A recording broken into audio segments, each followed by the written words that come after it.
RPG style indie early access develops game. If you haven't played it yet, then you're in for a real treat. I wanted to try playing a game that has the potential of having some challenges to it. Facing challenges quietly and calmly, and hopefully making our colony better for it. We're going to be doing some pretty in-depth roleplay about our characters and what they do, how they do it, that kind of thing. And just really develop a sense of a story arc for everybody to enjoy, along with some triggers and stuff. So if that sounds like it's your thing, fantastic, welcome, let's get stuck in, shall we? The first thing we have to do is create a world. I'm going to go with the ASMRCast as the seed name, and we're going to go with the largest of the possible worlds that you can create, which is actually a really nice world. I'm really happy with that. Save and finish, and we're going to create a new colony. Now, Cassandra is quite good with us, because basically the way this works is there's 3 different types of AI.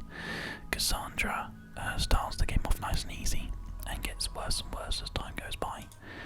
Phoebe actually is kind of very calm and nothing.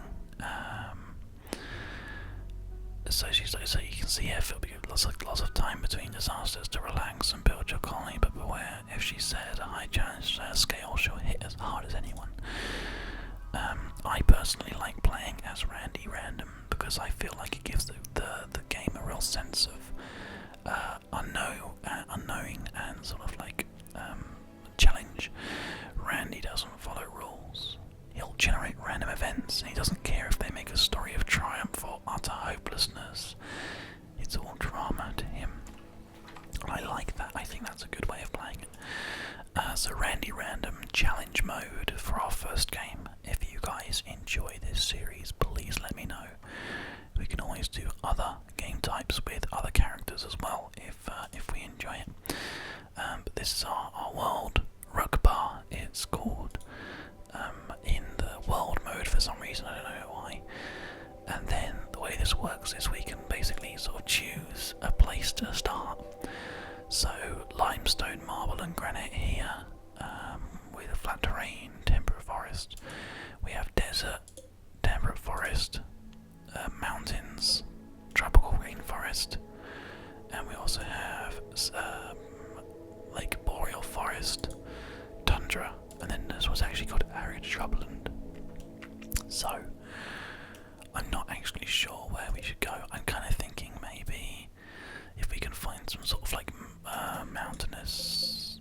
There we go. So there's mountainous arid shrublands there. Mountainous tropical rainforest. What do you think? Year-round growing. Mountainous sandstone, marble, and granite. I mean, that to me, I don't think I've actually ever played in tropical rainforest before, so I kind of feel like that'll be interesting. And it might be quite visually appealing. I have no idea. So, should we give it a go? So this is where you get to choose your character's traits and things like that, but actually, personally, I feel like it makes more of a story if we just leave it as it is. So we have 3 people to start off with. We have Lynn, who is classed as a settler. So Lynn was a settler on a new colony world. Such a life requires a jack of all trades at basic hands-on tasks. So she's +4 on construction, growing and mining. As you can see, those 3 are very high-end skills. She has no research level currently. She's capable of intellectual work and crafting work. She has a passion for gardening, which means her growing is actually +2, and a jogger is actually, she's quite quick, but she has no kind of shooting or anything like that, so she's actually a really good character to have. So that's Lynn. She's 45 years old and spent 478 years in cryosleep. That's quite a long time. We have the legendary Canim here as well, who actually is a starship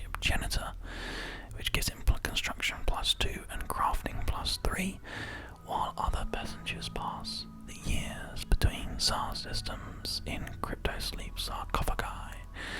Canem had to wake up periodic intervals to perform inspections, check the navigation systems, and all the mechanoids. So he's 116 years cryosleep, but he's actually 85. He's actually really old, which will affect her. She's a female, 2 girls so far. And the childhood gives us a bit of shooting and stuff. Researching is actually disabled, and art is also disabled in this character, as you can see. So we currently don't have anybody capable of research, which is interesting. Also Green Thumb and Heat Lover. Loves hot weather. Maximum comfortable and minimum comfortable 12 and 4. I think we're within that, being on the tropical rainforest, so that's going to be fine. And then we have Douglas, who is a commissar, and is actually going to be our brute further the main kind of like stretch of the game, because he is a military commissar, which gives him a shooting ability, and a vat-grown soldier, which gives him more shooting and melee. So his ability to learn about shooting and stuff is really high. He's incapable of being caring or being social, so he can't do medicines and he can't do social, but we have 2 people who can do medicine and social, and he can actually do research, which is interesting. His work speed is minus 30%, his mental break threshold is plus 15, and he's a brawler, so he's got loads of melee but no shooting ability really, although his shooting is still at 4, and he has an ability to learn more, but he has a really good chance to hit as a melee character, so he's pretty good. Again, they're all female. Oh my god. We have an all-female colony. This is going to be fantastic, guys. So Lynn, Canem, and Douglas to start this game. I really hope this goes well. Fingers crossed, everybody. Here we go. Okay. The 3 of you awake in your crypto-sleep sarcophagi to the sound of sirens and ripping metal. You barely get to the escape pods before the ship is torn apart. Sometime later, you land on this unknown Rimworld. As pieces of this shredded starship fall around you, you start making plans to survive. I'm just adjusting my chair slightly to make sure that I'm nice and comfortable for this journey. Boing, boing, boing, boing. I love the sound. Okay, so here we go. We have loads of different bits and pieces and stuff that's ready to go. So I'm pausing the game for a second here so we can have a look around. We are definitely in mountains, as you can see, because there's a large section of this land that is underground. There's actually like a crazy amount of stuff that's underground. A little room. Yeah, maybe we should start down there. Interesting. There's lots of little sort of like little areas which are looking very interesting. What's this? This is a ball. So what we need to do is essentially start going through things and unlocking them for people to sort of like be able to use. We can sort of just go like this and cover like the whole map. But I actually think that we don't need to worry too much. See how it's like that? Because we can just sort of go through step by step. So for example, all of this stuff here is accessible. This stuff here is all accessible like this. So if you haven't played this game before, what I'm doing is I'm making it so that all these things are interactable. Because by default the game stops you from having any access to anything deliberately, to make sure that you have the kind of like the chance to choose which things are picked up first. There's a turtle there. Brilliant. So it's actually a pretty cool way of working. So I'm more than happy with that. And I quite like the idea of living in here. Look at this nice little kind of like organised area. I mean, let's. I think the best thing for us to do if we head down into like here maybe, or what do we think? Let's go with it. Let's go with like here, and we can start sort of digging it out and making it really interesting. I like that. I like the sound of that. Or actually, shall we like start? We'll start up here. We'll start sort of like tucked into here. So I'm gonna put orders in now. We're gonna start getting like production and stuff sorted out. We can make all these things accessible as well, making sure everything is definitely accessible to everybody. Now we know that Douglas is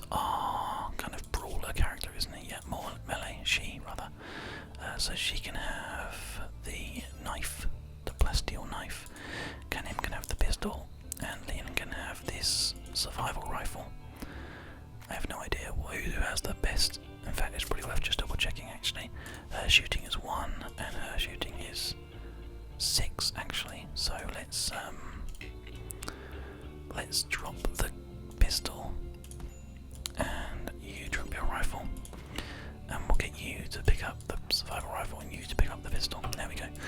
So Canim is our resident shooter, even though she is a little older. That's not a problem at all. We're going to go with building a room kind of like up here somewhere now. I think the best thing for us to do is if we go into production and we're just going to make like some basic rooms to start off with, just sort of like along here, because I always find that we need to kind of get on it like as quickly as we can, basically. We'll go with conduit walls because I think they're pretty important, and just basic wood ones are fine. So if we just essentially mine out, well, if we just go with sort of like building them along here, this is going to be fine. We can have 7 by 7, which will make 5 by 5 rooms. So 1, 2, 3, 4, 5, 1, 2, 3, 4, 5, 6. There we go. We can just cancel that on something to be done here. And then we're going to put a second room like this. 1, 2, 3, 4, 5. And then we're going to build a third room as well. So this is essentially like their little starting world, so to speak. And we're going to have a kind of like, if we have like another room, just like a big one here, 1, 2, 3, 4, 5, and that's like a communal area, which is good. We're going to go with wood again, wooden doors, and we're going to go, we're going to put like a door, 2 doors I guess, one here and one here, and then if we try and have these rooms all exactly the same. Okay, so that's all sorted out. Now we need to get the furniture. We need to have a bed, a wooden bed. Probably makes most sense because we can, like, wood is in abundance. So I'm just trying to be sensible by using that stuff. We'll have the beds sort of tucked in these corners here, so they're nice and easy to get to.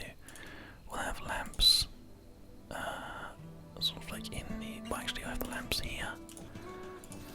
You can cancel this one, and then to add a little bit of decoration, wooden plant pots. We'll put those sort of like this. I think that looks good. And now, actually, I might change where those lights are a little bit, because we can have those in the corner instead. Furniture, lamps up here, and then we're also going to have this little sort of like table in the corner here, or like coming out a little bit maybe. And we'll have it sort of tucked in the corner, I guess. Yeah, why not? We're going to make those out of steel for some reason. I don't know why I didn't change that. Never mind. I'll make some wooden stools. And we'll just sort of like go 1, 2, 3, 4. 1, 2, 3, 4. 1, 2, 3, 4. There we go. That is perfect. All nice and sorted. So all we need to do now is put up some equipment racks, which actually I'm going to put just sort of like in the communal areas, like here, then just sort of like have them along like this. So all the like guns and things can be accessible from those areas. A couple of lights like that, which is good. And then we're going to have like the working areas, probably like here. I'm not sure actually. I'm still kind of working it out. Floors. If we just go for just some basic, I don't know, it doesn't really matter. We'll go with the wood floor for now, all the way through there, and then we'll go for the sandstone blocks. Go like that, like slate blocks, marble blocks. I don't know what we have. Like, I think we have lots of wood, so I'm just going to keep on going with wood. This is going to be a completely wood structure that we've built here, and then we're going to go with. Let's have a look here. Production. We're going to go with the cook stove, which is going to be. Actually, that could probably be there, couldn't it? Maybe we'll do that instead. Okay. We're going to cancel like this these things, because I'm not sure if they're going to be going there yet. So there we go. We'll just go with that for now. So that's it. Everybody now has like tasks that they can be getting on with. There's plenty of production to be done to build this little house that I've designed for them to live in as like a temporary solution until we get other things like set up. Now Lynn, as you can see, is getting all this wood together, and she's like setting out the area for us to make sure we're nice and happy. What I'm actually going to do is I'm going to turn off the music in this game, because I feel like we're going to actually enjoy the sounds a lot more if we just have the sounds in the game. There we go. I feel that's going to be a bit nicer. I've never actually played this tropical forest. It's so cool though, because you have monkeys and turtles and stuff. That's really awesome, I think. A really cool way of doing things. So everything is being built, which is really cool. Another thing we're going to need to think about is getting some solar generators up. And I kind of feel like maybe we could put those like one either side of the building, and we could have probably like a second ones if we need to. I want to have it all sort of spread out so it's not in like a dangerous situation. Barry there, just so in case like one blows up or something or gets damaged, we still have power. It's good to have it sort of spread out, I think. And also now if that's there, they can't get past this side. By they I mean like enemies or anything, anything that might come through here. I have no idea if anything will. But we'll just have to wait and see. It's really cool though, everything's getting done though, everything's getting built. Lynn is really getting on with things, which is fantastic to see. We're still asking for the colonist beds, but they're on their way. There's still plenty of wood here for the first day. Lynn is really going to town and getting everything sorted out, and Canim is doing all this building work for us, which is great to see. Go on, Lynn. Oh, she's super quick as well. I think she's the one who has the running ability built into her. Let's find out. Yeah, she's the jogger, so she can just sort of like get around and just be nice and quick, which is super fantastic. So basically, essentially the way this game works, you start off with your 3 characters who you get acquainted with, you grow accustomed to, you enjoy their company, all that kind of stuff. And essentially what happens is, slowly but surely things will start happening, like people will visit your colony, people will attack your colony, you'll have to sort of like look after people and stuff. Sometimes you might have to capture prisoners and things like that. Loads of different things that are always happening, are always going on. So you always have like stuff that you need to be aware of and try to like help with and organise. So we might lose people, we might die, we might gain people, we might live, and it goes on just like that basically. So it's a really, really cool game, and you'll see some of the story stuff that starts coming through as we go. One of the really cool things as well though is that as people build things, so Lynn here, her character, is doing loads of construction right now. She's going crazy, and you can see her experience points. She has a 1.5 times bonus to crafting because she loves it. You can see that there's a burning desire to learn crafting. So she's going to level up, and each time she levels up, she gets slightly better, slightly faster, slightly more proficient at that specific task. So there is plenty of things for everybody to be getting on with, which is awesome. I feel like this is actually going to go quite well at the moment. Everyone seems pretty happy. There's plenty of like resources around that I could just give them access to if they want them. As you sort of like go out through the game, you don't want to make them, like say for example, I unlocked these rations over here. That would be stupid because then they'd go a million miles to find a ration. Where you might not want them to do that, so you kind of slowly but surely change and unlock things as you go, if that makes sense. So yeah, it's all really, really cool actually. I'm very, very happy with how this game is all set out. Now Lynn is getting actually some steel there, which I assume is probably for the steel table, which I think is actually a bit of a waste of steel, but never mind. It's not a problem. We already have a light up as well. I'm actually going to, is there any way that I can prioritise this building? I don't think there is actually. It's not a major concern, really. Douglas is currently idle, I think. Are you just not doing anything? What's going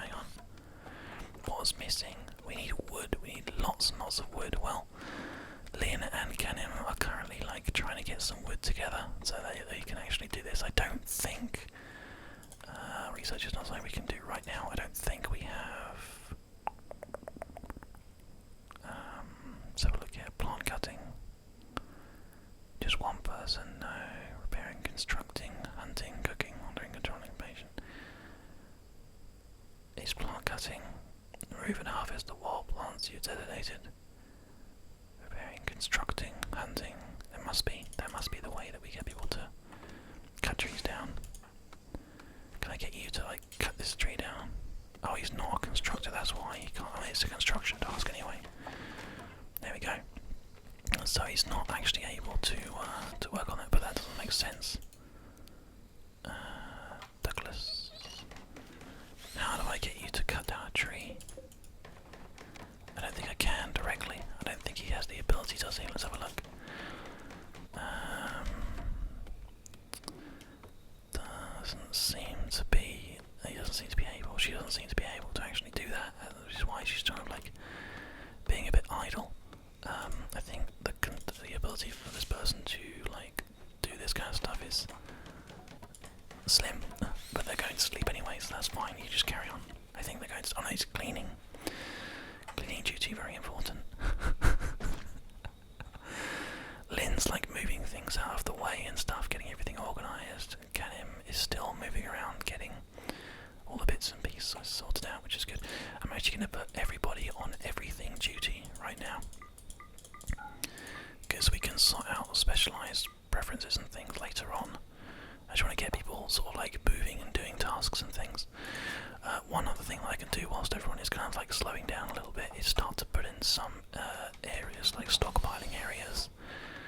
Now what I might actually do is put another little room just along here. Let's have a look.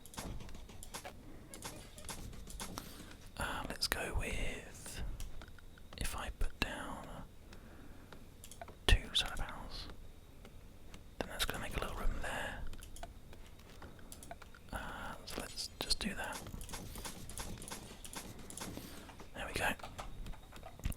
And then if we do the same thing on the other side, just to keep things nice and symmetrical, we probably don't need this much power, but never mind.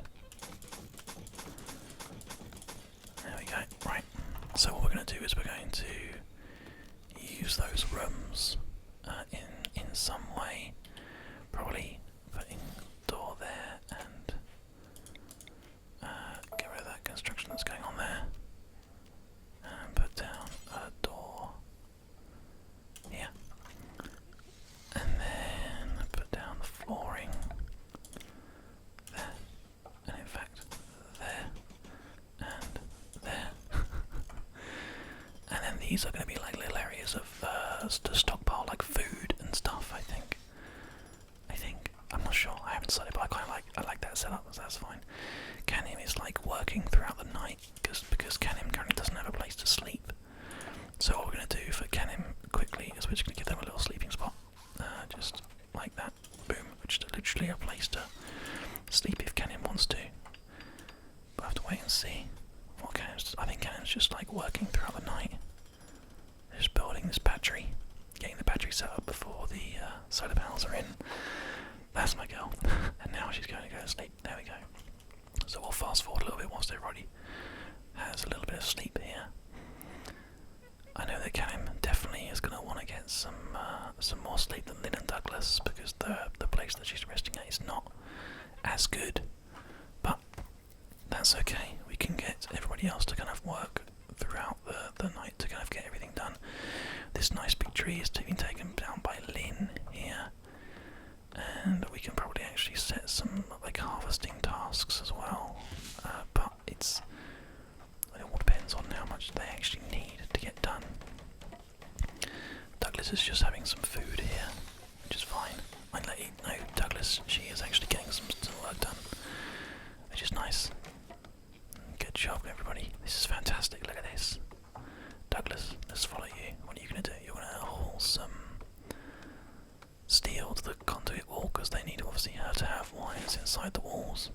That's fine, you carry on. There's more walls going up here as well, look. This is fantastic. And meanwhile Canem's still having a little sleep. But this whole place is going along really nicely actually. I'm quite surprisingly impressed. Excuse that noise there. If that was too loud on the recording, I will make sure it was turned down a little bit. But that was a Coke can falling off of the table because my phone vibrated.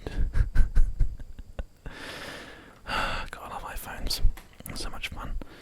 It's just because I received a text, so I'm going to actually do the professional thing and turn my phone off whilst I'm recording. So yeah, there we go. Much better. I apologise if that startled you. It hopefully was quite too quiet for you to even really notice, but I definitely heard it. So we'll see how it goes. But don't worry, the phone's off now, so that's not going to happen again.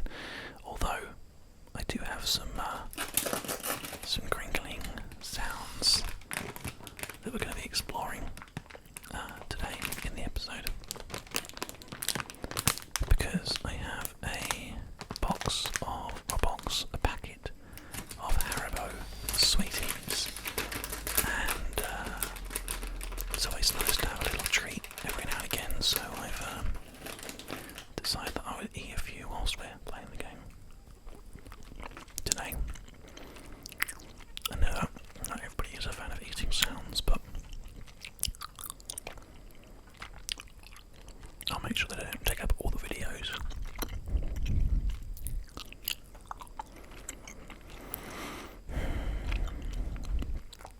Mechanim is really a slow mover. Like, really slow. So Douglas was going down there to get some more steel. It seems like we are running out of steel a little bit. And Douglas is going up here to get some more steel. Wow. Okay. It looks like our food situation isn't exactly the best either. I kind of like the idea of having like an emergency place to go and hide, like in there, just like somewhere in there. Which I'm sure we can probably sort out. The first solar panel's actually going up here, guys. Oh, this is a big day. We might actually have some power that we can actually use to get lights and things. Oh, this is so exciting. Cannon's getting on. Now, I'm going to probably have to harvest some trees. I think actually I'm going to probably be using this area quite a lot. So, if we go with orders and chop wood on these trees here, and this one as well. Can't take that one, and I can't take that one because they're both too small. But that's fine, because I'm going to probably turn that into like some farmland. And also, we can chop wood in front of the house as well. Let's just say, sort of like, I don't know, down to there is fine. Plenty of wood to chop now if anybody kind of runs out of tasks. But Douglas is having a sleep now. Canim is still being very diligent with her work, but I wouldn't expect anything less of Canim, to be honest with you. Such a hard worker. I mean, it's ridiculous. Slept on the ground, slept in the cold. Oh dear, oh dear. Yeah, there's just an absolute legend of a character there, Canim. Now what are you doing? You're gonna go and start chopping down some trees, are you? No, he's building this. Oh, she's building the generator. This one here. Oh, fantastic. Okay. Well, the power is going in, and this light should